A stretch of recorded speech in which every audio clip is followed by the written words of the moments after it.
Hello, welcome back my YouTube channel. ಎಲ್ಲರೂ ಹೇಗಿದ್ದೀರಾ? ಚೆನ್ನಾಗಿದ್ದೀರಾ? ಸೇಫ್ ಆಗಿದ್ದೀರಲ್ವಾ? ನಾನು ಜಶ್ಮಿ ಆಯಿತಾ. ಇವತ್ತಿನ ಒಂದು ರೆಸಿಪಿ ಅಂತ ಹೇಳಿದ್ರೆ ಬಾಳೆಹಣ್ಣಿನಿಂದ ಒಂದು ಈವ್ನಿಂಗ್ ಸ್ನ್ಯಾಕ್ಸ್ ಮಾಡೋದನ್ನು ತೋರಿಸ್ಕೊಡ್ತಾ ಇದ್ದೇನೆ. ಅದಕ್ಕೆ ನಾನು ಇಲ್ಲಿ ಒಂದು 10-15 ಬಾಳೆಹಣ್ಣನ್ನು ತಗೊಂಡಿದ್ದೇನೆ. ಚೆನ್ನಾಗಿ ಹಣ್ಣಾಗಿರುವ ಬಾಳೆಹಣ್ಣನ್ನು ತಗೊಳ್ಬೇಕು. ಅದರಲ್ಲಿ ಹೂ ಬಾಳೆ ಅಂತ ಹೇಳಿ ಬರುತ್ತಲ್ವ, ಆ ಹಣ್ಣನ್ನು ತಗೊಂಡ್ರೆ ಇನ್ನೂ ಒಳ್ಳೆಯದು. ಈ ಬಾಳೆಹಣ್ಣನ್ನು ಸಿಪ್ಪೆ ಎಲ್ಲ ತೆಗೆದು ಸಣ್ಣ ಸಣ್ಣದಾಗಿ ಕಟ್ ಮಾಡಿಕೊಂಡು ಒಂದು ಪಾತ್ರೆಗೆ ಹಾಕ್ಕೊಳ್ಳಿ.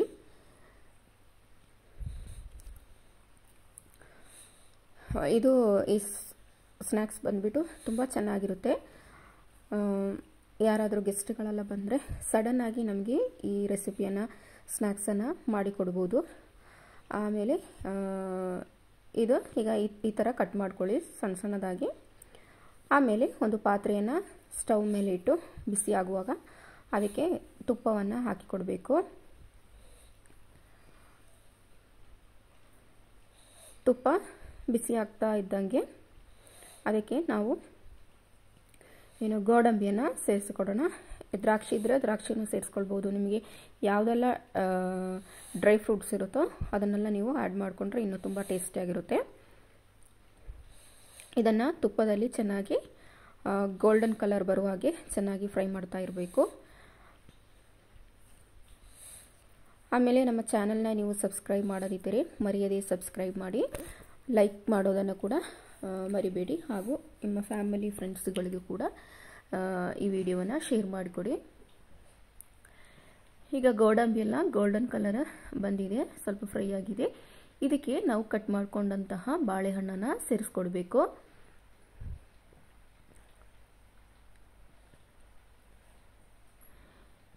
ಇದನ್ನು ಕೂಡ ತುಪ್ಪದಲ್ಲಿ ಸ್ವಲ್ಪ ಹೊತ್ತು ಫ್ರೈ ಮಾಡ್ಕೊಳ್ಳಿ.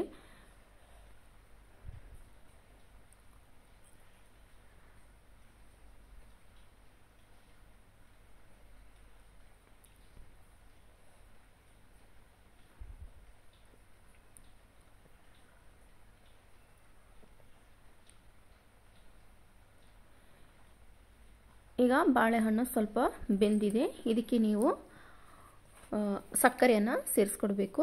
ನಾನು ಇಲ್ಲಿ 2 ಟೇಬಲ್ ಸ್ಪೂನ್ ಸಕ್ಕರೆಯನ್ನು ಆ್ಯಡ್ ಮಾಡ್ತಾ ಇದ್ದೇನೆ. ನಿಮಗೆ ಸ್ವೀಟ್ ಇನ್ನೂ ಬೇಕಿದ್ದರೆ ಸಕ್ಕರೆಯನ್ನು ಸ್ವಲ್ಪ ಜಾಸ್ತಿ ಸೇರಿಸ್ಕೊಳ್ಬೋದು. ಆಮೇಲೆ ಇವುಗಳನ್ನ ಚೆನ್ನಾಗಿ ಫ್ರೈ ಮಾಡ್ತಾ ಇರಬೇಕು. ಇವಾಗ ಇದಕ್ಕೆ ಕೊಬ್ಬರಿಯನ್ನು ಅಂದರೆ ತುರಿದ ತೆಂಗಿನಕಾಯಿಯನ್ನು ಸೇರಿಸ್ಕೊಡ್ತಾ ಇದ್ದೇನೆ. 2 ಟೇಬಲ್ ಸ್ಪೂನ್ ಸೇರಿಸ್ಕೊಡಿ.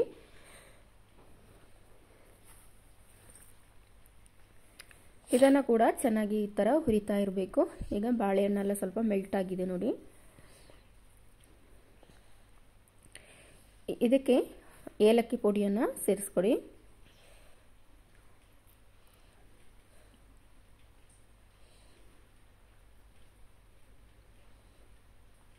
ಆಮೇಲೆ ಒಂದು ಸೈಡ್ ಇಡಿ, ಅದು ಸ್ವಲ್ಪ ತಣ್ಣಗಾಗುವವರೆಗೆ. ಇನ್ನು ಬೇರೆ ಒಂದು ಪಾತ್ರೆ ತಗೊಂಡು ಅದಕ್ಕೆ ಅಕ್ಕಿ ಪುಡಿಯನ್ನು ಸೇರಿಸ್ಕೊಡ್ತಾ ಇದ್ದೇನೆ. ಇದರ ಜೊತೆಗೆ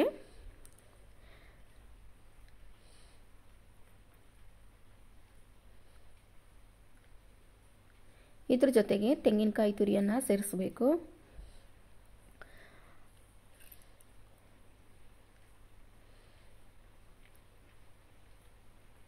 ಸಕ್ಕರೆಯನ್ನು ಸೇರಿಸ್ಕೊಡಿ. 2 ಟೇಬಲ್ ಸ್ಪೂನ್ ಸಕ್ಕರೆಯನ್ನು ಸೇರಿಸ್ಕೊಡಿ. ಅಲ್ಲೂ ನಾವು ಆವಾಗಲೇ ಬಾಳೆಹಣ್ಣಿನ ಜೊತೆ ಸಕ್ಕರೆಯನ್ನು ಸೇರಿಸಿದ್ದೀವಿ.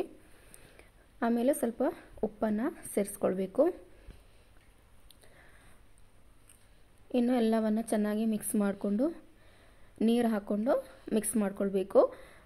ಇದು ಯಾವ ಥರ ಇರಬೇಕು ಅಂದರೆ, ನಾವು ದೋಸೆ ಇಡ್ಲಿ ಎಲ್ಲ ಮಾಡುವಾಗ ಹಿಟ್ಟು ಎಷ್ಟು ಲೂಸ್ ಆಗಿರುತ್ತೋ ಆ ಥರ ಬ್ಯಾಟರು ರೆಡಿಯಾಗಿರಬೇಕು.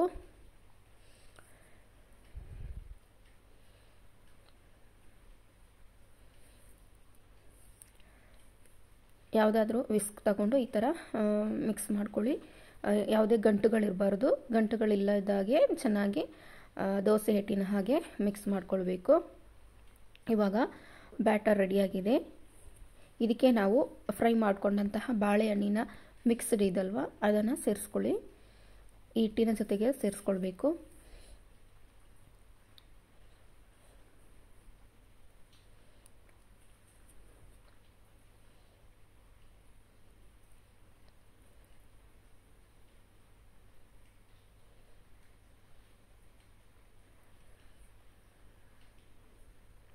ಬಾಳೆಹಣ್ಣಿನ ಮಿಕ್ಸನ್ನು ಹಾಕಿ ಎಲ್ಲವನ್ನು ಚೆನ್ನಾಗಿ ಕಲಿಸ್ಕೊಳ್ಳಿ.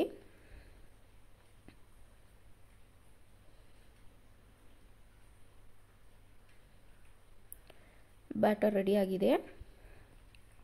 ಈಗ ಒಂದು ತಟ್ಟೆ ತಗೊಂಡು ನಾವು ಸ್ವಲ್ಪ ತುಪ್ಪವನ್ನು ಈ ಥರ ಗ್ರೀಸ್ ಮಾಡ್ಕೊಳ್ಬೇಕು. ನೀವು ಬೇಕಾದರೆ ತಟ್ಟೆಯಲ್ಲೂ ಮಾಡ್ಕೊಳ್ಬೋದು, ಇಲ್ಲದಿದ್ದಲ್ಲಿ ಇಡ್ಲಿ ತಟ್ಟೆಯನ್ನು ಕೂಡ ಬಳಸ್ಕೊಳ್ಬೋದು. ಇಡ್ಲಿ ತಟ್ಟೆಯಲ್ಲೂ ಕೂಡ ಹಾಕ್ಕೊಂಡು ಬೇಯಿಸ್ಕೊಳ್ಬಹುದು. ನಾನಿಲ್ಲಿ ತಟ್ಟೆಯಲ್ಲಿ ಹಾಕ್ಕೊಂಡು ಸ್ವಲ್ಪ ಎಣ್ಣೆ ಎಲ್ಲ ಸವರ್ಕೊಂಡು ತುಪ್ಪವನ್ನು ಸವರ್ಕೊಂಡು ಈ ಬ್ಯಾಟರನ್ನು ಇದಕ್ಕೆ ಹಾಕಬೇಕು.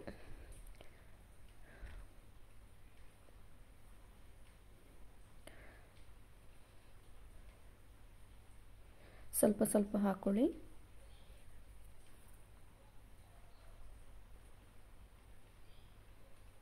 ಆಮೇಲೆ ಇಡ್ಲಿ ತಟ್ಟೆಯಲ್ಲಿ ಹಾಕಿ ಬೇಯಿಸ್ಕೊಳ್ಬೇಕು.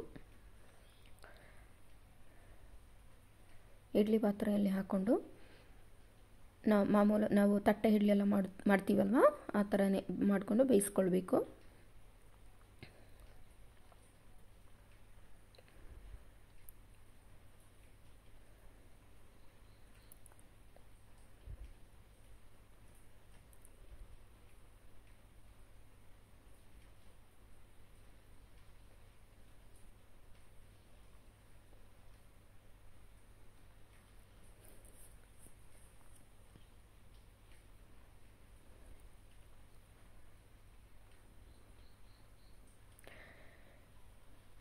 ಇನ್ನು ಮುಚ್ಚಿಟ್ಕೊಂಡು ಬೇಯಿಸ್ಕೊಳ್ಬೇಕು.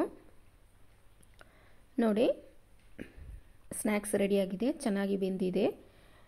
ನೀವು ಬೆಂದಿದೆಯಾ ಅಂತೇಳಿ ಯಾವುದಾದ್ರೂ ಸ್ಪೂನ್ ತಗೊಂಡು ಹಿಂಗೆ ಚುಚ್ಚು ನೋಡಿಕೊಂಡ್ರೆ, ಆದರೆ ಸ್ಪೂನಿಗೆ ಅಂಟಿಕೊಳ್ಳದಿದ್ದರೆ ಬೆಂದಿದೆ ಅಂತ ಅರ್ಥ. ಸೊ ಈ ಬಾಳೆಹಣ್ಣಿನ ಸ್ನ್ಯಾಕ್ಸ್ ರೆಡಿಯಾಗಿದೆ. ತುಂಬ ಒಳ್ಳೆ ಚೆನ್ನಾಗಿದೆ ತಿನ್ನಲಿಕ್ಕೆ. ನೀವು ಕೂಡ ಈ ರೆಸಿಪಿಯನ್ನು ಟ್ರೈ ಮಾಡಿ ನೋಡಬೇಕು. ಆಮೇಲೆ ನಿಮಗೆ ಬೇಕಿದ್ದಂತಹ ಶೇಪ್ನಲ್ಲಿ ಕಟ್ ಮಾಡ್ಕೊಳ್ಳಿ. ಟ್ರಯಾಂಗಲ್ ಶೇಪ್, ಡೈಮಂಡ್ ಶೇಪ್, ಯಾವ ರೀತಿ ಬೇಕಾದರೂ ಕಟ್ ಮಾಡ್ಕೊಳ್ಬೋದು.